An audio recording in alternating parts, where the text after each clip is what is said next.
आदाब नमस्कार, मैं शाहिद उमर। स्वागत है आप सभी का सियासत टीवी के साउथ इंडिया एक्सप्रेस में। आइए देखते हैं मुख्य समाचार। तेलंगाना के करीमनगर शहर में पुलिस ने रविवार को करीमनगर में जिला समीक्षा समिति की बैठक के दौरान हुई घटना के संबंध में बीआरएस विधायक पी कौशिक रेड्डी के खिलाफ 3 मामले दर्ज किए हैं। डीआरसी बैठक के दौरान जगतियाल विधायक एम संजय कुमार के साथ अभद्र व्यवहार के लिए करीमनगर 1 टाउन पुलिस स्टेशन में हुजूराबाद के विधायक के खिलाफ विभिन्न धाराओं के तहत 3 मामले दर्ज किए गए। पुलिस ने संजय के निजी सहायक की शिकायत पर मामला दर्ज किया है। हंगामा करने के आरोप में कौशिक रेड्डी के खिलाफ राजस्व मंडल अधिकारी की शिकायत पर एक और मामला दर्ज किया गया। कौशिक रेड्डी ने संजय कुमार के साथ बहस की और उनके भाषण को बाधित करने की कोशिश की। हंगामा तब मच गया जब कौशिक रेड्डी संजय की ओर दौड़े। तब संजय बोल रहे थे और जानना चाहा कि वह किस पार्टी का प्रतिनिधित्व करते हैं। कौशिक रेड्डी ने 2023 के विधानसभा चुनाव में बीआरएस टिकट पर चुने जाने के बाद सत्तारूढ़ कांग्रेस के प्रति वफादारी बदलने के लिए संजय के खिलाफ कुछ टिप्पणियां की। बीआरएस विधायक ने बाद में मीडिया कर्मियों से कहा कि संजय को विधायक पद से इस्तीफा देना चाहिए और उपचुनाव लड़ना चाहिए। इस पर प्रतिक्रिया देते हुए संजय ने कहा कि अगर बीआरएस अध्यक्ष के चंद्रशेखर राव और अन्य पार्टियों से बीआरएस में आए सभी नेता भी इस्तीफा दे देंगे तो वह इस्तीफा देंगे।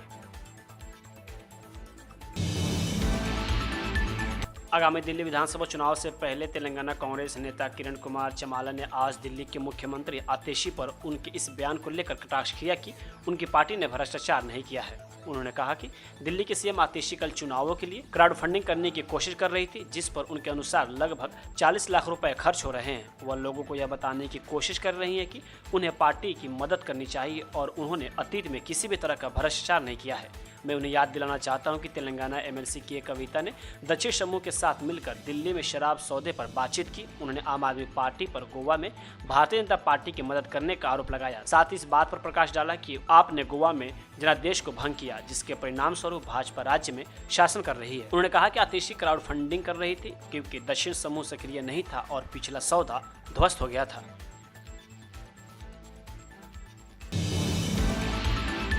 बीआरएस एमएलसी के कविता ने आरोप लगाया कि मुख्यमंत्री रेवंत रेड्डी अपनी आरएसएस जड़ों के कारण अल्पसंख्यकों के खिलाफ हिंसा पर चुप्पी साधे हुए हैं। निजामाबाद जिले के अपने दौरे के दौरान वह वंडी मंडल के बदाफाड़ दरगाह के साथ साथ सारंगपुर इलाके में भी गई, जहां बहुत जल्द मुस्लिम धार्मिक बैठक करने वाले हैं। क्योंकि आज यहाँ कांग्रेस पार्टी हुकूमत में है, रेवंत रेड्डी साहब की सरकार चल रही है और जो कांग्रेस पार्टी ने वादे किए थे माइनॉरिटी कम्युनिटी के लिए, जो चेवेल्ला डिक्लेरेशन करके उन्होंने वादा किया था, आज उन कोई भी वादे के ऊपर उन्होंने अमलावरी नहीं की है। तो मैं यहाँ से डिमांड करती हूँ रेवंत रेड्डी साहब को, आप चेवेल्ला डिक्लेरेशन को इमीडिएटली अमल कीजिए। आप पे कोई भरोसा नहीं करने वाला था, इसीलिए आप लगातार गांधी फैमिली को तेलंगाना पे लाते रहे और उनके भरोसे पे थोड़े यहाँ पे लोग भी आपको वोट दिए। और माइनॉरिटी डिक्लेरेशन अब जब कर रहे थे तब सलमान खुर्शीद साहब को भी लेके आके आपने माइनॉरिटी डिक्लेरेशन का पूरा ओपन करके दिया था, लेकिन जितने भी उसमें वादे हैं वो एक भी आपने आज तक अमल नहीं किया। आपने बजट के बारे में बात किया, जो माइनॉरिटीज को मुसलमानों को इस बार बजट में दिए उसमें 4% भी आज तक आपने खर्च नहीं किया। और जो आप ये अलगा व्यवहार माइनॉरिटी कम्युनिटी से कर रहे हैं, हम इस पे बिल्कुल भी खुश नहीं है, या माइनॉरिटीज भी खुश नहीं है। तो मैं आपसे यही डिमांड करती हूँ कि इमीडिएटली आप माइनॉरिटीज के जितने भी वादे हैं वो निभाइए। इस साल का बजट आपने 3000 करोड़ दिया है, लेकिन खर्च सिर्फ 700 करोड़ आपने किया है। तो मेरा ये डिमांड है कि आप माइनॉरिटी कम्युनिटी के साथ दीजिए, क्योंकि केसीआर साहब जब यहाँ पे थे पिछले 10 सालों में कम्युनल वायलेंस का एक भी इंसिडेंट नहीं हुआ था, लेकिन ये 1 साल में जितने कम्युनल वायलेंस के यहाँ पे इश्यूज हुए हैं, ये देख के बहुत एक दर्द होता है हम सबके दिलों में। क्योंकि एक अमन और चैन के साथ तेलंगाना रहता था, एक गंगा जमुना तहजीब को हमने कायम करके रखा था। लेकिन जब से रेवंत रेड्डी साहब आए हैं, ये तो कम्युनल वायलेंस पे ना ध्यान दे रहे हैं, ना मुसलमानों के तरक्की पे ध्यान दे रहे हैं, ना हिंदुओं के तरक्की पे ध्यान दे रहे हैं। इसीलिए मुझे लगता है जो जिस उनका व्यवहार है, उनका बर्ताव है, मुझे तो लगता है कि उनके रूट्स सारे आरएसएस में है, इसीलिए एक डिफरेंशियल ट्रीटमेंट ये दे रहे हैं, ऐसा मुझे लगता है। तो I will say that mister Revanth Reddy ji, आप अभी फोकस करिए माइनॉरिटी से इश्यूज पे, स्पेशली माइनॉरिटी वुमेन के लिए आपने जो प्रॉमिस किया था कि 1,60,000 देंगे कल्याण लक्ष्मी का, आप वो दीजिए। उसके साथ साथ आप सोना भी देने वाले थे, 1 तोला सोना भी देने वाले थे, वो दीजिए। पढ़ाई के वास्ते जो टिम्रिस के हमने स्कूल कायम करके रखे थे, आज उनका क्वालिटी देख के तो बहुत ही डर लग रहा है। आप क्वालिटी अच्छा बना के टिम्रिस को चलाइए, तालीम के वास्ते, माइनॉरिटी बच्चों के तालीम के वास्ते आप जोर दीजिए, रिव्यू कीजिए, और जॉब्स में सब चीज़ों में भी माइनॉरिटीज़ को आप आगे फुट में रखिए, ये हमारा डिमांड है। और रेवंत रेड्डी साहब का मैं यही कहना चाहती हूँ कि निज़ामाबाद में बहुत ही ज़्यादा पॉपुलेशन है माइनॉरिटीज़ का, हैदराबाद के बाद बिगेस्ट पॉपुलेशन निज़ामाबाद में है। तो यहाँ लेकिन आज तक भी कुछ भी बजट निज़ामाबाद में आया नहीं है। यहाँ से शबीर अली साहब भी है, उन्होंने कंटेस्ट भी किया, लेकिन शबीर अली साहब ने भी कुछ भी जोर नहीं दिया, एक भी रुपया निज़ामाबाद के लिए एडिशनली यहाँ पे नहीं आया है। तो मैं आपसे यही डिमांड करूंगी और लगातार मैं यही कहते रहूंगी कि जो भी कम्युनल इश्यूज है उन सब पे आप जोर दीजिए, चाहे वो जयनूर का इश्यू होने दीजिए या कुछ भी इश्यू होने दीजिए, उस पर जोर दीजिए और शांति कायम करके रखिए। Thank you. जय तल।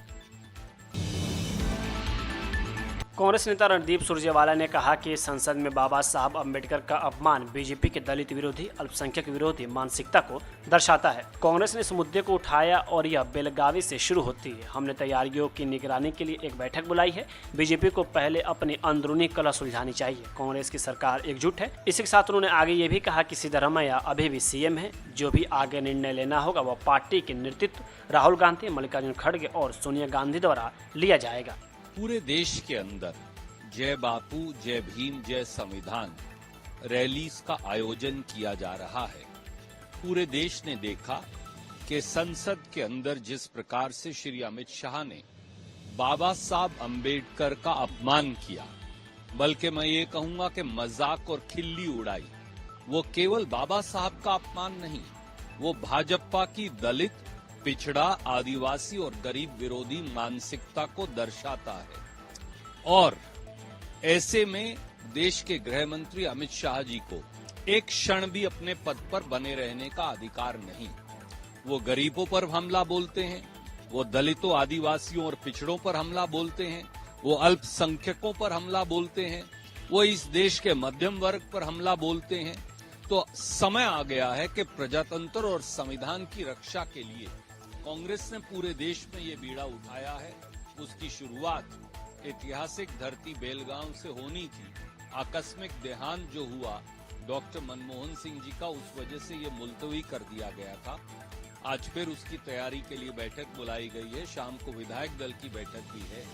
मुझे ये विश्वास है कि बेलगांव कर्नाटक से उठी ये गूंज पूरे देश में जाएगी और सुनिश्चित करेगी कि संविधान और प्रजातंत्र पर सरकार द्वारा होने वाले जो हमले हैं मोदी सरकार द्वारा, उनका हम संपूर्ण जवाब दे पाएंगे।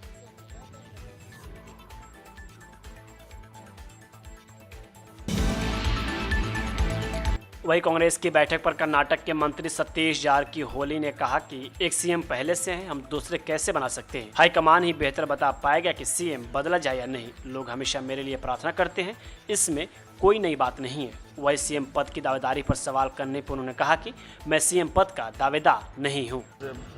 एमएलए क्या डिमांड है, मांग है? Sir, is there a call for Dalit CM sir or somebody else to become? If there is a change of नहीं, वो तो बात नहीं है। अभी एक सीएम तो है, उसके ऊपर कहाँ बिठाएंगे हम? एक तो है, अभी चल रहा है। Sir, speculation है कि 2.5 years होने के बाद CM नहीं, change वो आपको पता नहीं, आप हाई कमांड से पूछिए। जनरल साहब आ रहे हैं जीएस, उसको पता रहता है, आप खुद उसको पूछिए, वो आपको सही उत्तर दे देंगे। आपकी भी टीएमए पार्टी की काफी चर्चा हुई सर, कौन से वाले? आपको सीएम को लेकर टेम्पल से पूजा भी हो रही है सर, आपको सीएम को लेकर। पहले से करा ना, अभी कहाँ हमारा अध्यक्ष जी टेम्पल का पहले से दर्शन, भगवान पूजा रहता है। ये नया नहीं है, 40 साल से कर रहा है, अभी भी कर रहा है, आगे भी करेंगे। सर आपके सपोर्टर्स कल बेलगावी में काफी पूजा करवाई सर, आप सीएम बन रहे हैं बोल के। वो भी पहले से, अभी का नहीं है, बहुत पुराना है। और सऊदी में भी, मक्का में भी किया है बहुत पहले, सब तरफ हुआ है, वो भी पुराना है, नया नहीं है। क्या आप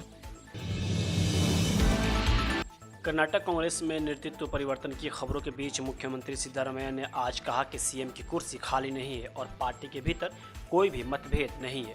उन्होंने मीडिया से अफवाहों के बजाय सच्चाई दिखाने का भी आग्रह किया। सीएम ने कहा, मीडिया को अफवाहों को हवा देने के बजाय सच्चाई दिखानी चाहिए। अभी भी यह चर्चा चल रही है कि सिद्धरमैया पार्टी छोड़ने जा रहे हैं। अगर मैं सच कहूँ तो पार्टी के भीतर कोई भी मतभेद नहीं है, लेकिन फिर भी हम हर दिन देखते हैं कि सीएम बदले जा रहे हैं। सीएम को बदला जाएगा, कुर्सी खाली नहीं है। आपको बता दें कि विशेष रूप से कई मुद्दों पर आज कर्नाटक प्रदेश कांग्रेस समिति के सदस्यों की बैठक के साथ साथ कांग्रेस विधायक दल की बैठक हुई। बैठक में एआईसीसी महासचिव रणदीप सिंह सुरजेवाला भी हिस्सा लिया। मीडिया से बात करते हुए सुरजेवाला ने कहा कि भाजपा को पहले अपने अंदरूनी झगड़ों को सुलझाना चाहिए।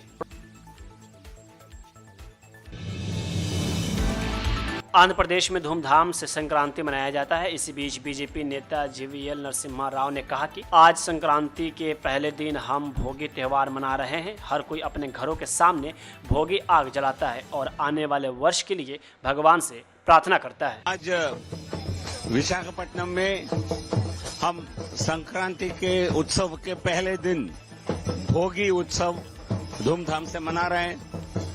इस दिन हर कोई अपने घर में, अपने घर के सामने एक भोगी फायर जलाकर भगवान से प्रार्थना करते हैं कि आने वाले साल सबके लिए अच्छा हो, सही भगवान की कृपा रहे और भगवान से प्रार्थना करते हैं कि अगले साल मंगलमय हो। तो इस प्रकार के कामना से बड़े पैमाने पर करीब 1000 लोग यहाँ एकत्रित होकर के भोगी फायर चलाने में सबने यहाँ आकर के भगवान की प्रार्थना की। तो मैं कामना करता हूँ अगला साल भारत के सभी के लिए, नागरिकों के लिए मंगलमय हो, भगवान की कृपा बना रहे। साउथ इंडिया एक्सप्रेस यही होता है समाप्त। मुझे दे अब इजाजत। बाकी खबरों के लिए बने रहें सियासत टीवी के साथ।